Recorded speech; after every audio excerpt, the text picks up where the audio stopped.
So this is Alan Fenstermaker here with Pro Wrestling Archives. I'm here with, could you introduce yourself? That's right. It's your boy, Jay George, and I'm coming at you live right now from the Melrose Ballroom. We just got done with a very exciting MLW Battle Riot show here. This is the second Battle Riot. The first one took place here historically in this building, so they're coming back, keeping up the tradition, and it's WrestleMania weekend, man. It's exciting stuff. Now, do you have any matches that you're excited to see at WrestleMania this year?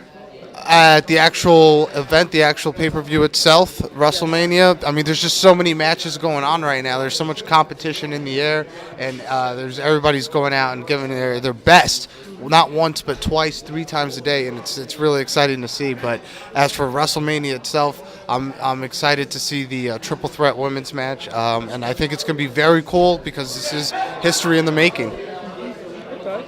Now, what gave you the inspiration to become a professional wrestler? I think the moment that I realized that I was going to become a wrestler was watching Kane beat up the Brood on Monday Night Raw, and from that moment on, I just knew that this is going to be the path I was going to walk down on, and it's been a crazy ride. It's been a crazy ride now, you know, so I can't imagine myself doing anything else. Nice. Now, what kind of training did you have to become a pro wrestler? One of the things I've prided on myself is I've always wanted to be like guys like Chris Jericho and Eddie Guerrero, Lance Storm, who traveled the world and learned different styles. And I've gone to places like Mexico and trained in Arena Mexico for CMLL. And I've gone to places like WXW and trained in Germany for 2 months. And now I'm going on other international ventures. And my goal is to wrestle everywhere around the world. So my goal is to be able to learn and adapt to anything. So that's the kind of training I've done where I'm able to mix up different styles. Okay. Now, what was your favorite time period or era in wrestling history?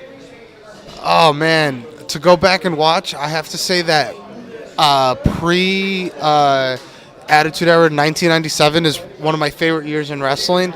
But I have to say from like 2002 to like 2004, 2005, I felt like the wrestling just got up on another level when you had guys like Eddie Guerrero, Kurt Angle, Triple H, RVD. These guys were just at the top of the game, and Rey Mysterio's coming in, and not only that, but the independents were starting to thrive with guys that you've seen here tonight, guys like Low-Ki, Homicide, Daniel Bryan, CM Punk, Colt Cabana, and now they've taken professional wrestling as a whole to a whole nother level, as you can see by this insane weekend that we're being a part of right now. Okay. Now, what was your whole thoughts on the whole invasion angle that WWE did with WCW and ECW?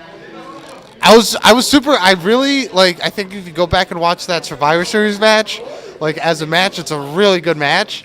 Obviously, you couldn't get the big guys that you wanted to see. You didn't get like Goldberg in there, and Hulk Hogan and NWO didn't come until after. So it was definitely a little bit underwhelming. But I mean, I still enjoyed the big payoff and everything, and was still kind of excited to see how everything was going to transform. And I was looking at it long-term picture.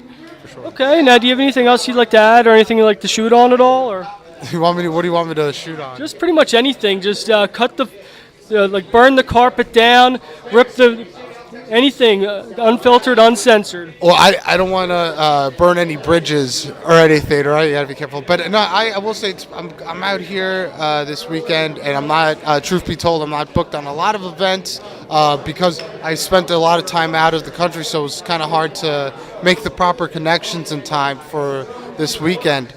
But it is motivating to see a lot of my peers going out there, and this is the height of wrestling is this weekend, and I'm hoping in the future next year to be a part of it. And you guys can follow me on Twitter and Instagram, jgeorge489, and you can also find me on YouTube.